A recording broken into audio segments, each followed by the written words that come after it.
Bienvenidos y gracias por vuestra presencia a un nuevo Diálogos FAES, que como sabéis es el intento de esta fundación por tener a punto un medio para analizar y debatir cuestiones de trascendencia de la actualidad.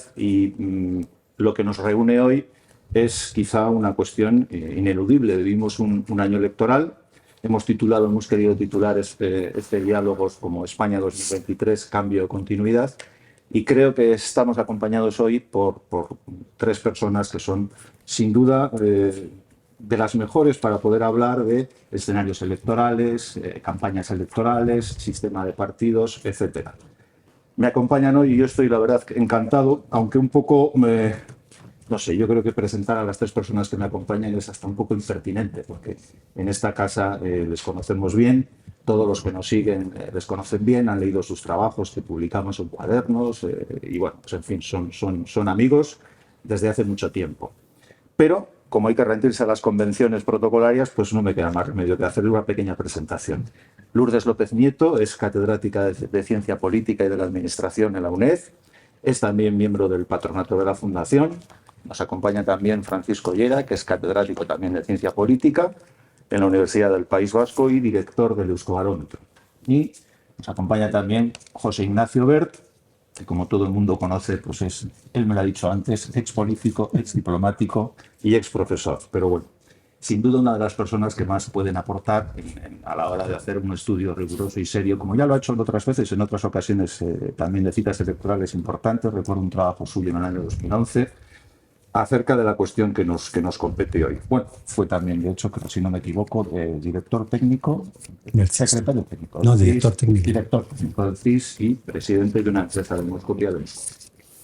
Bueno, y yo sin más, quizá la primera cuestión que os planteo para centrar un poco el tiro, eximiéndoos, como me parece que es de rigor, de a veces esa tendencia que se suele tener cuando uno habla con expertos como vosotros acerca de perspectivas electorales, la tendencia a sacar, a desempolvar una bola de cristal y a que, bueno, pues que comentemos resultados tal, y datos exactos. Yo creo que nos podemos centrar más en lo cualitativo que en lo cuantitativo, a expensas de que vosotros también queráis comentar encuestas que hayáis podido trabajar o lo que queráis. Pero nos interesa quizá más las corrientes de fondo, los temas importantes que pueden mover al electorado en las convocatorias que tenemos por delante.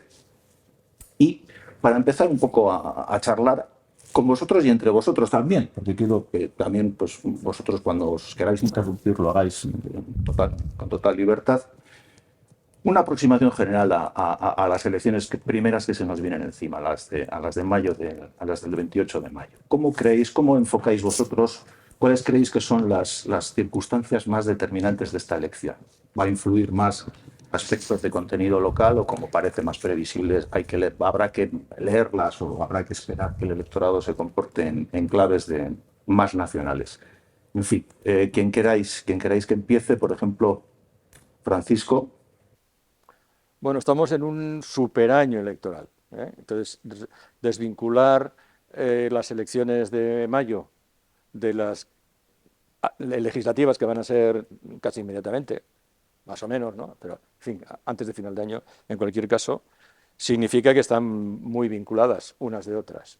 Es verdad que unas elecciones locales y autonómicas tienen una gran variedad de situaciones, de liderazgos, casuística local, etcétera, etcétera. Pero dada la cercanía de las elecciones generales y dado el ambiente en el que estamos envueltos, yo creo que es inevitable que ese ambiente y, digamos, y recíprocamente, los dos procesos electorales se retroalimenten, antes y después, ¿no?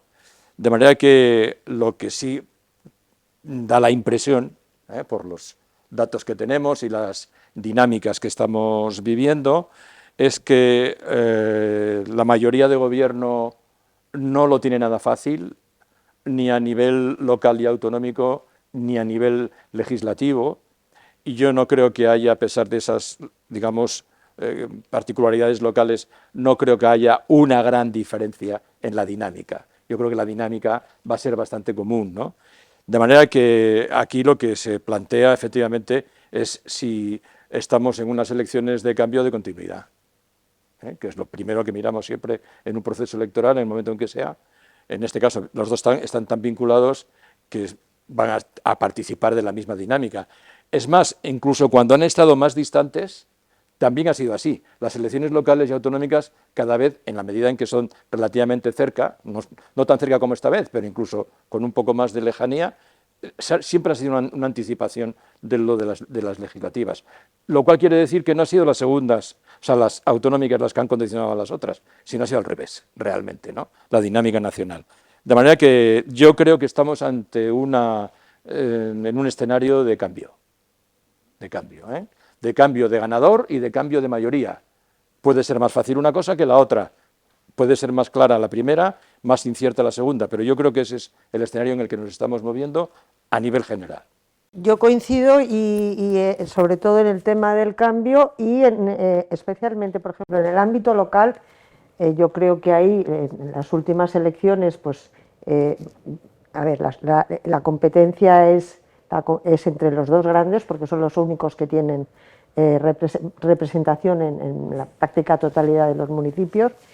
Y aquí yo creo que está clarísimo que, como siempre, normalmente hay poco cambio en el sentido de cambios bruscos en las municipales. Hay grandes mayorías.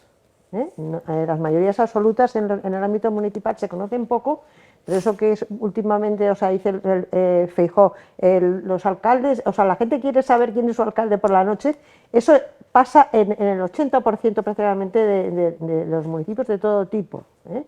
Entonces, y en las últimas elecciones, bueno, pues del 15 al 19 perdió el PP un millón, en parte por Ciudadanos y por Vox, que son partidos que en este momento la implantación en el ámbito local yo creo que no.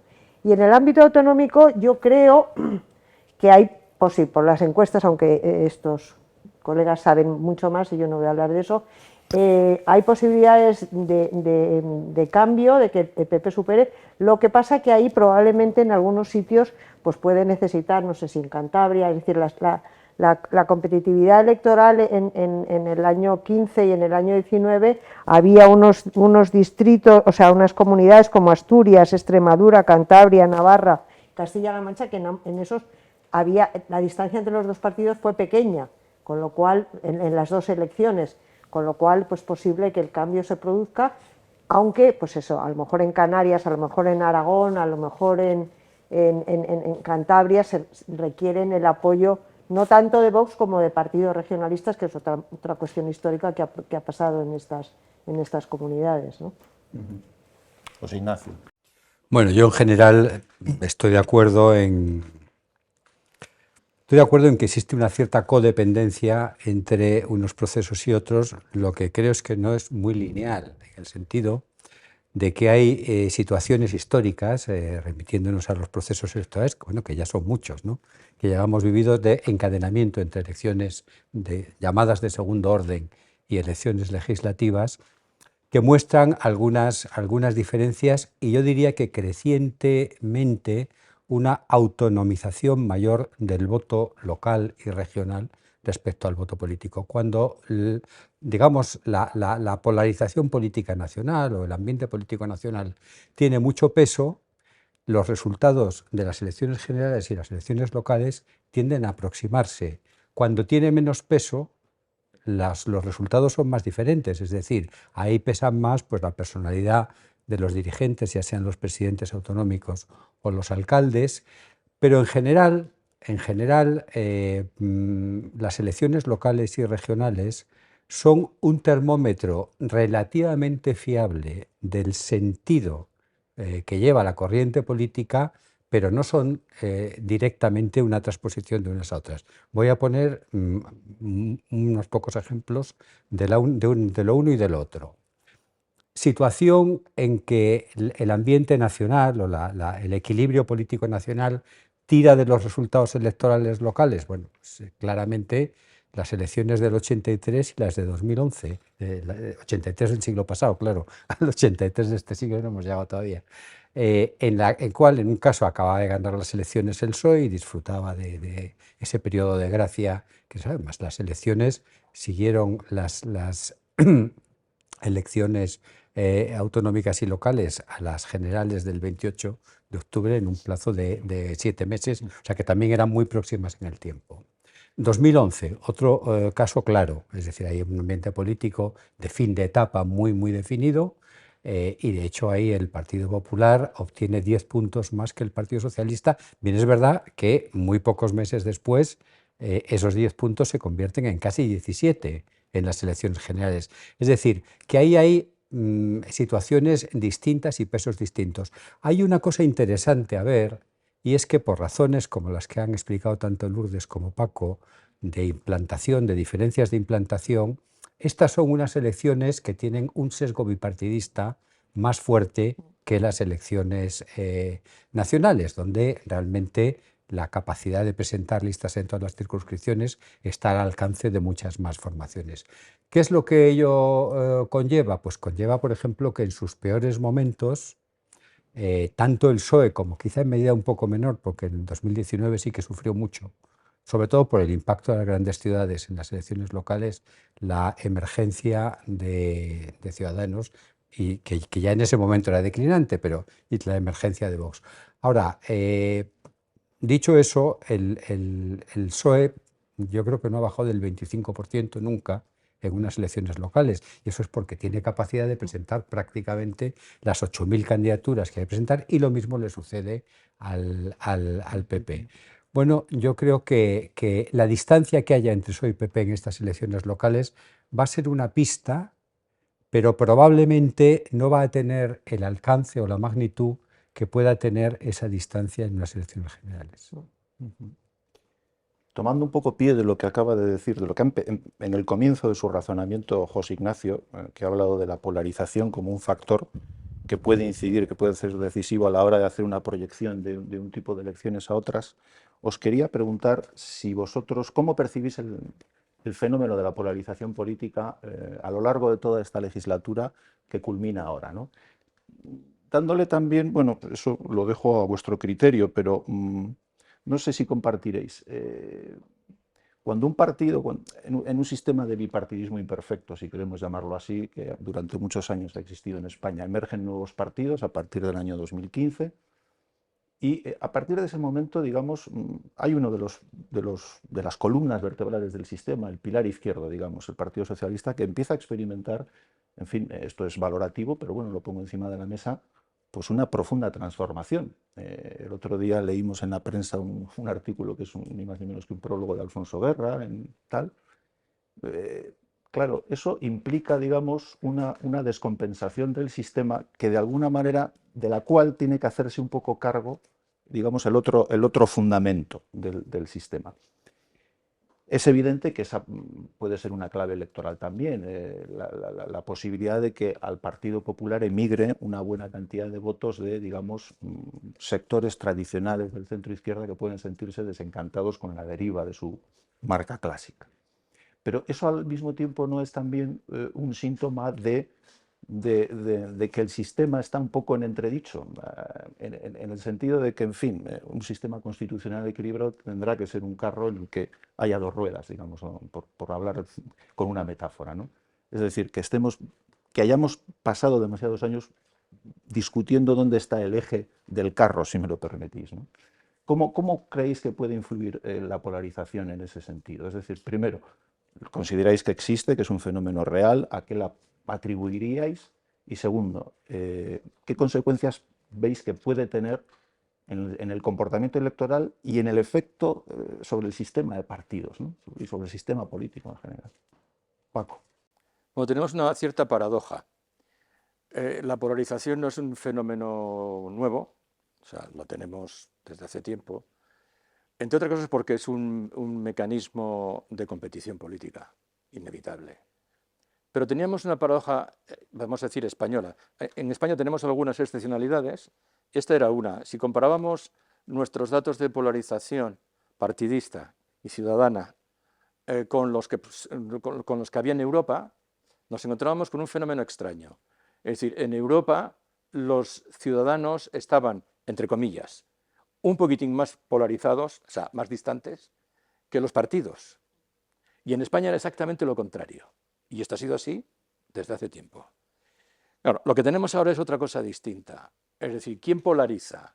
O sea, por lo tanto, partidos polarizados, ciudadanos o partidos centrífugos, vamos a llamarles así, y ciudadanos centrípetos, moderados, pragmáticos, ¿no? Pensemos que tenemos 16 millones todavía hoy día de electores que no se han movido de las posiciones 4, 5 y 6 de la escala, y no se han movido. Es decir, los ciudadanos son superestables en ese sentido. Entonces, ¿quién polariza? Polarizan los partidos para competir cuando son débiles y polarizan los medios, precisamente para capturar mercados, ¿no?, de audiencia, lógicamente, fidelidades. Y entonces, ¿quiénes son los que realmente tensan la cuerda de la distancia ideológica? Los extremos. O sea, ¿quién mueve al Partido Socialista de una posición centrípeta a una posición centrífuga? Sus aliados. Por eso Felipe González o Alfonso Guerra nunca aceptarán eso, evidentemente, porque esa no era su filosofía, ni para el país ni para el partido, ¿no? Y bueno, Guerra lo ha explicado perfectamente, o sea que no voy a ser yo quien lo explique. Y en el otro lado, al principio no había ese problema, porque el primer digamos, competidor que surge en el espacio del centro-derecha era centrista. Por lo tanto, no tenía ese riesgo. Ahora, cuando sale el segundo competidor, que es, digamos, más polarizador, como es Vox, la cosa cambia un poquito. De hecho, al centrismo se lo han comido y Vox permanece. Es verdad que es cuestión de tiempo, porque yo creo que lo que estamos viendo que son, digamos, fenómenos que se repiten. O sea, Podemos se pasa de frenada y se lo come el Partido Socialista, no todavía del todo, pero le deja en su sitio. Ciudadanos intenta hacer lo mismo y le acaba pasando lo mismo, pero peor. Y todavía nos queda Vox. Pero yo estoy convencido de que con un electorado como el que tenemos en España, y cuando ponga en los platillos de la balanza los resultados que daba el sistema competitivo anterior del bipartidismo, que lo compró con profusión en una década, entre el 93 y el 2011, y vea qué resultados, qué rendimiento le está dando esta nueva situación, que al principio le podía ilusionar a un tercio del electorado, que fue lo que pasó, le ilusionaba, había que cambiar aquello porque los partidos grandes no respondían a las necesidades de cambio, etcétera. Bueno, ya hemos visto el resultado. Y yo creo, en algunos sitios ya hemos visto el retorno a lo anterior, Andalucía, por ejemplo. O sea que, bueno, yo creo que el tema de la polarización es un fenómeno de ida y vuelta. Es un fenómeno que puede ser normal, pero es un fenómeno que si se exacerba, pues nos lleva a una situación complicada, ¿no? De hecho, ahora, ¿qué es lo más importante? Bueno, si tú te juntas o tú te hablas con fulanito, anatema, estás excluido del sistema, ya eres antisistema. Y viceversa. Es lo que estamos viviendo, ¿no?, de alguna forma. Pero hay que ver quién inicia esa dinámica centrífuga, que al final afecta al sistema, lógicamente. Y quien tenga más visión, digamos, o tenga una posición más moderada, más transversal, más pactista, etcétera, etcétera, quien se pueda llevar, no quien más polarice, sino quien se lleve eso, es el que se va a llevar el gato al agua. Y de hecho, yo creo que hay algunos datos que ya apuntan por esa línea, ¿no? Lourdes, ¿coincides? Coincido, lo que pasa es que yo no sé hasta qué punto, y no lo puedo valorar, pero sí que quiero traer la referencia, hasta qué punto ha polarizado la presión de Podemos al PSOE, o el PSOE empezó con Zapatero, es decir, la ruptura de los consensos comienzan con Zapatero, el Tinel. Y después, o sea, yo he estado leyendo porque quería conocer a fondo los programas electorales del PSOE, las resoluciones, por ejemplo, del Congreso 39, es que ahí están diciendo que quieren cambiar la Constitución, que es una nueva socialdemocracia, que no es la que ha venido pactando con la derecha en Europa, y que ellos lo contraponen democracia, ellos quieren, Pedro Sánchez Pérez Castejón, en la democracia al mercado, y entonces arrinconar a la derecha esta conservadora y demás, y y neoliberal y todo esto. Entonces, No ves demasiada voluntad más allá de la proximidad de Podemos por la claro, es coalición. que yo miraba los programas del 19, donde nos pone al final del programa, yo no los había visto, reconozco que no los había visto. El programa ese del 30, esto de lo de... Sí. Está como anexo al final de ese programa. Y por supuesto la de reforma de la Constitución y una serie de planteamientos, es decir, ¿y la democracia en qué consiste? Pues en el feminismo, en los derechos sociales y estas cuestiones. Entonces, yo todo lo que has dicho, Paco, lo suscribo, pero creo que tendríamos que pensar qué es lo que pasa en el PSOE y qué es lo que ocurre con si es todo el PSOE o, bueno, cambiará, porque este señor ha entrado y ha salido en el 17 esto, luego volvió, hizo una supuesta moción de censura. Recordemos que nuestro colega, el profesor que denunció que no era una moción de censura, hasta ahora ya cada vez la figura, la institución, o sea, de la moción de censura es un horror, porque ya no cumple el papel que constitucionalmente tiene y cada vez está más deteriorado. Y la semana que viene veremos el terminar de esta cuestión, ¿no? Sin duda. José Ignacio. Bueno, tomo pie de lo último que ha dicho Lourdes, efectivamente. Si uno piensa que en prácticamente 40 años hubo 2 mociones de censura, una con bastante poco sentido, como fue la de Hernández Mancha, y otra que tenía un sentido distinto, porque una moción de censura en el sistema español fundamentalmente puede servir para 2 cosas. Una, digamos, material o instrumental, que es para cuando tienes 176 diputados detrás. De esa solo ha habido una, por más que estuviera basada en falsedades o utilizando subterfugios para presentar una sentencia como lo que la sentencia indebidamente decía y no debía decir. Y otra para mostrar que el partido que está en el gobierno, aunque no sea posible derribarlo con una mayoría absoluta, ha tenido un desgaste en su soporte, que es la moción que presenta Felipe González en 1980 contra Adolfo Suárez. Todas las demás no han respondido ni a uno ni a otro planteamiento. Esta última, la que tenemos ahora mismo en curso, en fin, bueno, no responde a ninguno para ser. Ahora, volviendo al tema general y en relación básicamente con el análisis que suscribo plenamente que hacía Paco, yo creo que efectivamente la polarización de base, digamos, la polarización ciudadana es infinitamente menor a la polarización política que se respira y evidentemente eso solo puede ser atribuible a la clase política en sentido amplio, es decir, la que forman los políticos, los opinadores de varios jaez y los medios de comunicación. Y la prueba de eso es que, volviendo al indicador que generalmente se utiliza más para medir la polarización, que es la autoidentificación en una escala ideológica, hoy en España, hoy siendo el barómetro de febrero de este año, el 77% de los entrevistados se coloca en las posiciones entre el 3 y el 7, es decir, excluimos las 2 posiciones más a la izquierda y las 2 posiciones más a la derecha, lo cual habla de una sociedad muy limitadamente polarizada. Y es muy curioso, por ejemplo, ver cómo se declina esta distribución por edades, porque intuitivamente tenderíamos a pensar que son los jóvenes los polarizados. Nada más falso, nada más falso. Hay más polarización en los mayores de 75 años que en los jóvenes. Ahora, ¿qué es lo que sucede? Que al cabo de un tiempo de producirse estas tendencias polarizantes en la vida política, la que acaba polarizada es la sociedad, es exactamente el proceso que hemos visto en Estados Unidos, es un proceso que también se está empezando a producir en otros países, es un proceso que está dando lugar, no sé si habéis seguido las elecciones al Senado y provinciales que hubo ayer en Holanda.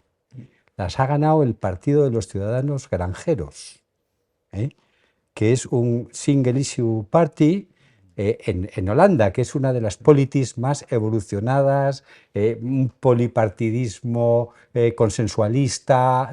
Bueno, pues se han ganado unos señores que lo que quieren es que no se metan con las macrogranjas, que se haga y al final la agenda no la montan los ciudadanos, la agenda lo montan los partidos y quienes organizan el eco en la vida política, en la vida social de los partidos. Y desde ese punto de vista, yo creo que estamos en una situación que ojalá los próximos procesos electorales de alguna forma modifiquen, porque es que estamos viendo una agenda que tiene muy poco que ver con las preocupaciones reales de la gente y que tiene muy poco que ver, sobre todo, con los problemas reales de esta sociedad. Pues yendo un poco por ahí, por donde acababa José Ignacio, y también por donde empezaba en la última intervención Francisco. Decíais ambos un poco, establecíais la distancia que hay entre las agendas políticas, las ofertas políticas al menos de determinados actores políticos, y una sociedad que no constatáis como polarizada en un sentido estricto. Os quería preguntar, sin embargo, esa percepción de quién es el radical, digamos, ¿vosotros creéis que el electorado la atribuye únicamente a las siglas, es decir, que el San Benito está ya colocado previamente, o que el electorado es sensible a no solamente digamos, a los enunciados, a las manifestaciones que pueden hacer un político un determinado día, o a los discursos, sino también a la agenda legislativa? En concreto, ¿creéis que, bueno, ha sido muy singular, es decir, la última tanda, digamos, de iniciativas legislativas que son ya derecho positivo en España, la despenalización de la sedición, las modificaciones en el Código Penal, la promulgación de leyes ideológicas, y entiendo por ellas pues la que todos podemos coincidir en que son leyes un poco que se salen de las preocupaciones ordinarias del ciudadano de a pie? ¿Creéis que eso sirve para que el ciudadano identifique un comportamiento radical? ¿O creéis que cuando llega el momento de una oportunidad electoral, identifica radicalismo y moderación, digamos, en función de clichés más convencionales, en función del rótulo que ve puesto a una determinada formación? Lo digo porque creo que la percepción de radicalidad, a mí a veces es una opinión que deslizo yo personalmente, se atribuye con independencia, digamos, de la actuación legislativa. Por ejemplo, en el único sitio en el que yo creo que gobierna un partido, un gobierno, digamos, de coalición de derecha, digamos, que es Castilla y León, lo que se podía atribuir a una cierta, digamos, a un peligro de contagio, de radicalización por parte de Vox, del Partido Popular, en una iniciativa que ha habido, sin embargo, ha sido relativamente atajado pronto, ¿no?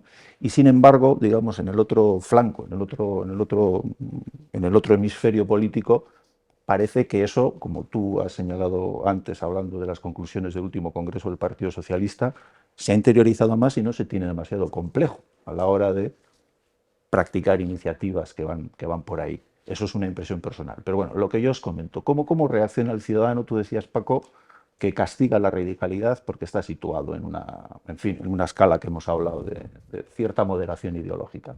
Entonces, ¿cómo castiga y cómo premia, digamos, el comportamiento de los partidos? Hombre, generalizar es atrevido, ¿no? Es muy atrevido. Digamos, el ciudadano moderado, vamos a decir, porque el ciudadano ya radicalizado de por sí le pone este tipo de espectáculos y de movidas, ¿no? Entonces, bueno, con eso no contamos porque además están perfectamente cuantificados, o sea que, bueno, no se van a mover más o menos que por utilidad. Pero el otro, que es el que importa porque es el que decide realmente, el que ha venido decidiendo y todo apunta a que va a seguir decidiendo a partir de este momento, hombre, hay alguna pista, ¿no? Si las encuestas nos dicen que ya ha habido más de 500.000 de transferencia de voto del Partido Socialista al Partido Popular, alguna pista te está dando. No le está gustando lo que está viendo, porque en sentido contrario no se está produciendo. O sea que la percepción que tiene el ciudadano moderado, que entiendo yo es el que cuenta en una situación de competición, vamos a hablar en esos términos, ¿no? Está percibiendo de dónde viene la polarización. Los ejemplos que me has dado digamos, de agenda ideológica, por así decirlo, o de agenda no práctica de la gente, tiene que ver mucho con posiciones radicales, vamos a decir, con imposiciones radicales, de socios radicales del gobierno, de socios periféricos. En el lado contrario, es verdad que hay mucha menos experiencia. Solamente ha habido 3, ¿no? Es decir, la posición de Vox en Andalucía, que no estaba en el gobierno, pero formaba parte de la mayoría, la posición de Vox en Madrid, no estaba en el gobierno, pero también formaba parte de la mayoría, y ahora en el gobierno en Castilla y León. Y en los tres casos, el salirse de la raya ha sido cauterizado radicalmente, con lo cual, digamos, el ruido competitivo y polarizador que puedes meter con ese tema se te queda en casi nada. Hasta la fecha, pues viendo con cierta objetividad qué es lo que ha pasado en un lado y qué es lo que está pasando en el otro, con menos casos, lógicamente, bueno, no parece que... Y se ha saldado como se ha saldado, ¿eh? Se ha saldado como se ha saldado. Se ha saldado en favor de la mayoría. O sea que... Lourdes, no sé qué piensas. No, sí, sí, estoy de acuerdo con lo que ha dicho Paco, ¿no? Lo que pasa que es verdad que hay algunas cuestiones que se van extendiendo, quizá con la pandemia, quizá con un montón de situaciones, por ejemplo, eh, el igualitarismo, el que todos queremos tener todos lo mismo, que nos traten iguales. En la universidad lo hemos visto, es decir, los problemas para, bueno, que las reclamaciones, el copiar, todo este tipo de cuestiones. Yo creo que por otra parte la pandemia y las crisis, lo que está pasando, cómo se ha adelantado o se ha extendido la revolución tecnológica que está llegando, pero que bueno, ha venido con la pandemia, entre otras cosas, está generando desconcierto en la sociedad, ¿no? A lo mejor esto no incide directamente, pero sí en algunos aspectos, pues por ejemplo, yo creo que sí que está aceptado, por ejemplo, el tema de los derechos de paternidad y de todo eso, es una cosa muy aceptada. Es verdad que otras cuestiones como la ley animalista, el sí es sí, la cuestión es que, claro, es que encima está teniendo efectos porque han hecho leyes malas, ¿no? Pero también lo de la secesión y lo de la malversación y todo ese tipo de cuestiones, yo creo que eso... Pasa factura. Yo creo que sí, en parte por lo que estaba diciendo Paco, porque son cuestiones que no afectan a la mayoría de la sociedad. Otras cosas sí que afectan. Y esta falta de respeto, digamos, a las normas, a la educación, los problemas que vemos con los funcionarios médicos y de todo tipo, que la gente está muy nerviosa, pero porque hay un contexto mundial, yo creo, de desconcierto importante que bueno, pues hace que efectivamente no se ocupan de los problemas que les atañen directamente, bueno, salvo algunos que les atañen, porque claro, todo lo del animalismo y la comida, lo que nos tengan que decir, de que tenemos que comer esto, no tenemos que comer esto, tenemos que hacer, toda esta intromisión en la vida de las personas está siendo, yo creo que rechazada por este tipo de cuestiones, ¿no? Bueno, yendo un poco al planteamiento que hacía Paco y también conectando con lo que en la cuestión anterior decía Lourdes acerca de dónde está la genética de la radicalización en el hemisferio izquierdo, yo creo que hay un dato muy revelador que en general está pasando bastante inadvertido por la gente que tenemos el vicio de mirar encuestas. Es un vicio que todavía no han prohibido, porque vaya usted, Llegará, vaya, llegará. No des ideas, Llegará. no des- vamos de camino. des ideas. Sí, sí. ¿Verdad? Que Prohibido pensar. que ya lo iremos viendo. Pero hay una cosa que llama mucho la atención, porque además es un patrón sistemático y yo lo estoy viendo en todo tipo de encuestas, y es que el votante de Podemos, de Unidas Podemos, tiene una visión más positiva de lo que ha hecho el gobierno, tiene una aceptación de la situación económica mayor y tiene digamos, un nivel de conformidad general con lo que se está haciendo netamente superior al del votante socialista. Eso tiene una traducción en las tendencias de voto, claramente, es decir, el PSOE no compensa, es decir, al final aquí hay modos distintos de interpretar los datos brutos de una encuesta. De hecho, hay dos modos radicalmente distintos, el de la mayoría y el del CIS. Pero hay una cosa que simplemente uno la puede manejar como quiera, pero que si está el dato bruto, pues uno sabe lo que está haciendo. que es la que se llama la matriz de transferencia, es decir, el flujo de los votos y de las abstenciones entre los distintos partidos, los que votaron X, Y o Z, que dicen que van a votar ahora, los que se abstuvieron dicen que se van a seguir absteniendo o van a votar a quién van a votar, y eso en principio da una idea de la dinámica del voto que se está produciendo. Y como recordaba Paco, hombre, como mínimo, hay encuestas que lo apuntan en una dirección mucho mayor, en una intensidad, perdón, no dirección, mucho mayor, hay un flujo transferencial de votantes del PSOE hacia el Partido Popular que sí, que se ha producido en otros momentos, por ejemplo en 2011, pero que yo creo que es muy expresivo de esta cuestión de la que estamos hablando. Hombre, evidentemente no en todo, digamos que ha asumido el Partido Socialista la agenda propuesta por Podemos, pero sí ha asumido suficientes elementos como para que eso esté teniendo un peso. De hecho, yo creo que en los meses que nos quedan vamos a ver movimientos interesantes en esa dirección, pero movimientos limitados, porque una de las consecuencias del tipo de dirección política que ha impuesto Sánchez es que no tiene marcha atrás. Es decir, Sánchez sabe que para que pueda haber, no digo ya una coalición, sino acuerdos institucionales centrípetos entre los dos grandes partidos nacionales, la conditio sine qua non es que él no esté, porque él ya ha uncido su suerte a la de la compañía, la santa compañía que le ha permitido... Es una apuesta estratégica. Es una apuesta estratégica que no tiene, digamos, reverso táctico posible, ¿no?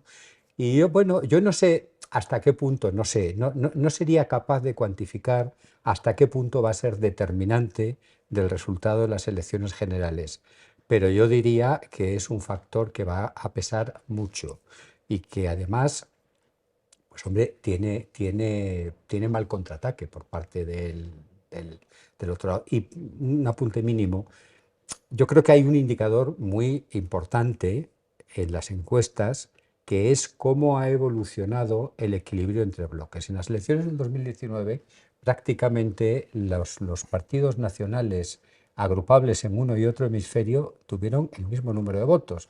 Como la derecha estaba dividida en tres, pues tuvo menos diputados y se formó un gobierno de izquierda gracias al resto, ¿no?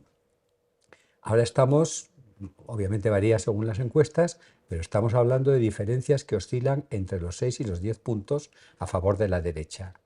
Eso tiene fundamentalmente que ver con los temas de los que aquí estamos hablando.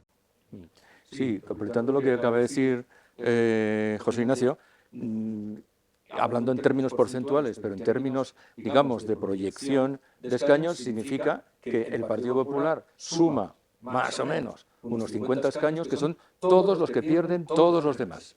Es decir, que es un dato revelador, a su vez. Eso puede cambiar, lógicamente, y la situación, digamos, de mayoría puede oscilar, y ya sabemos que al final un escaño puede ser decisivo. La diferencia está en que la actual mayoría tiene mucho más margen desde el punto de vista de alianza y, por lo tanto, puede jugar con menos incertidumbre, teóricamente, aritmética, que la mayoría alternativa, donde los jugadores son dos, nada más. Bueno, hay un Siempre tercero, tenemos ¿no? al PNV. Bueno, sí, evidentemente. Bueno. Parece que se te olvida. Evidentemente, pero no lo quiero mencionar, para no darle demasiada cancha, porque no sabemos lo que puede pasar. Así que, evidentemente, yo creo que está en una situación en la que la preferencia está claramente en otro lado. Otra cosa es que haga exactamente, otra cosa es que haga de tripas corazón y se vista de responsable máximo y diga, bueno, yo por razones de Estado y de no sé qué, y por razones extractivas, me conviene más aceptar la mayoría. Y quizá en el orden inverso al que tú has mencionado. A lo mejor. Lo primero es lo primero. A lo mejor. Pues como tenemos que ir acabando, a lo mejor incumplo la introducción que he hecho, no pidiéndoos que saquéis la bola de cristal, bueno, sacadla un poco. Es decir, porque estamos al final, parece que estamos de acuerdo en que el diagnóstico es que los aires son más de cambio que de continuidad. ¿Cómo creéis, pero claro, quizás es pedir un poco peras al olmo a la distancia que podemos estar en principio de unas elecciones generales, pero ¿cómo veis las posibilidades de gobernabilidad? Es decir, habida cuenta de lo que acabáis de exponer, de la fragmentación, de cómo están los bloques, de las posibles transferencias de voto entre bloques, ¿cómo veis el asunto a tantos meses vista en principio de unas generales, pero cómo veis el asunto de la gobernabilidad? Empieza por Lourdes. Empiezo y por no das Lourdes. tiempo. Sí, No, esta es un poco... no, yo no. Ya sé que es un poco, en fin, anticipar demasiadas cosas, pero bueno, no sé. Bueno, vamos a ver, la gobernabilidad no va a ir a mejor. Eso sí que, ahí sí que hay continuidad.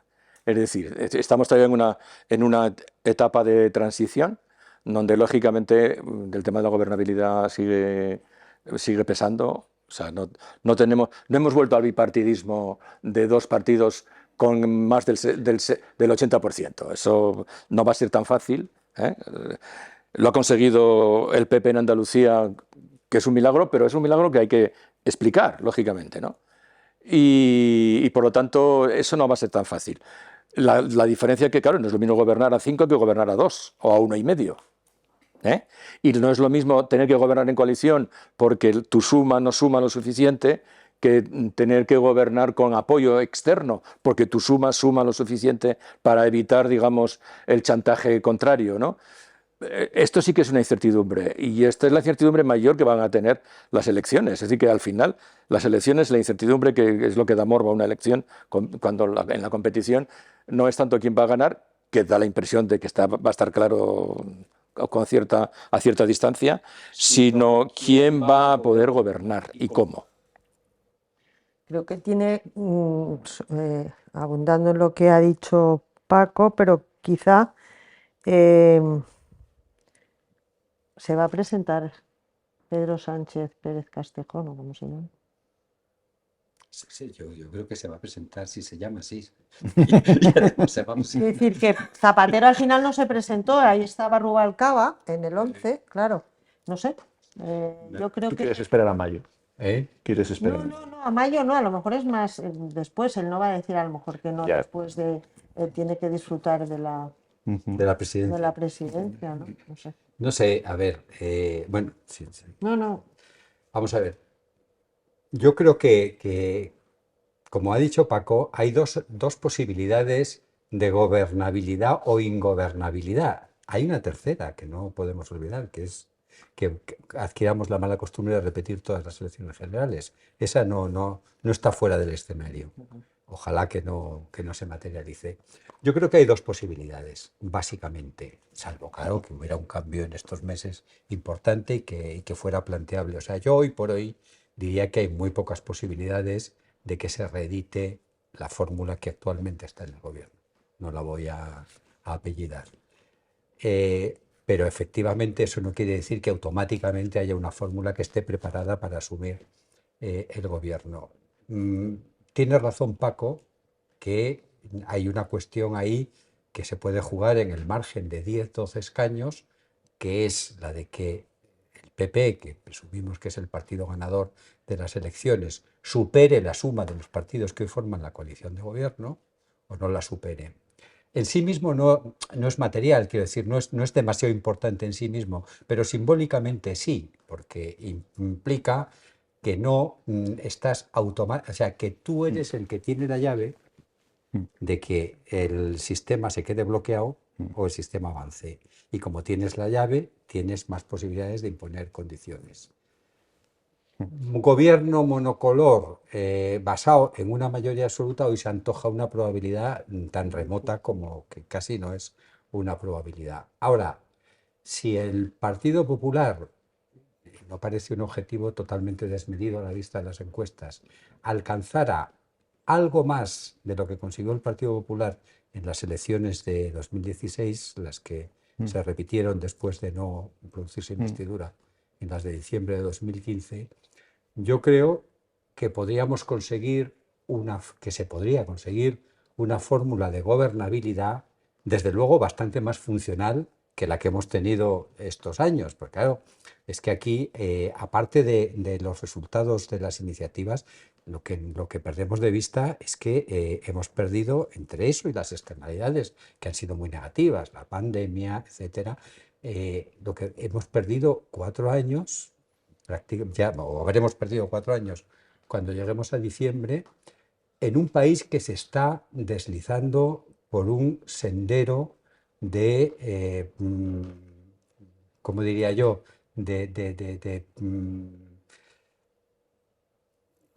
la pendiente silenciosa hacia la insignificancia. Mediocridad. Que este país ha perdido la energía de crecimiento, la energía que tuvo en los años 80 con los gobiernos socialistas, la energía que tuvo en los años 90 con los gobiernos del PP. El milagro español. Y exacto, el llamado milagro español. Y eso yo creo que es algo que trasciende, que es transversal. Claro, esto uno lo puede más o menos enmascarar o lo puede disfrazar diciendo que sí, que estamos creciendo más o que estamos... Pero claro, la triste realidad es que estamos como hace 15 años en términos comparativos. Y la más triste realidad es que ahora uno mira el mapa de la Unión Europea, ocupamos la posición 17 de 27, nos han pasado países totalmente respetables y algunos de ellos envidiables, pero claro que era inimaginable que nos pasaran en renta por habitante como Chequia, como Letonia, como Estonia, como Malta, en fin. Yo creo que el país tiene mucha energía que de alguna forma ha quedado como contenida por un deslizamiento, por una pendiente política que no ha sido positiva, y mi esperanza es que en los procesos electorales y particularmente las elecciones generales permitan sacar a flote otra vez esa energía. Pues si no tenéis nada que se os haya quedado en el tintero, yo creo que este es un... Tenemos litros de tinta. Bueno, pero dentro de un plazo razonable. Yo creo que es una buena conclusión. Sí, yo creo que está muy bien. La podemos firmar todos, Sí, sí, ¿verdad? sí, así Bueno, es. pues para mí, así que espero que para los que nos estén viendo, nos vayan a ver, haya sido también un placer, para mí desde luego lo ha sido. Así que agradeceros vuestras intervenciones y vuestra presencia ya aquí y despedir esta edición de Diálogos FAES hasta la próxima. Muchas gracias.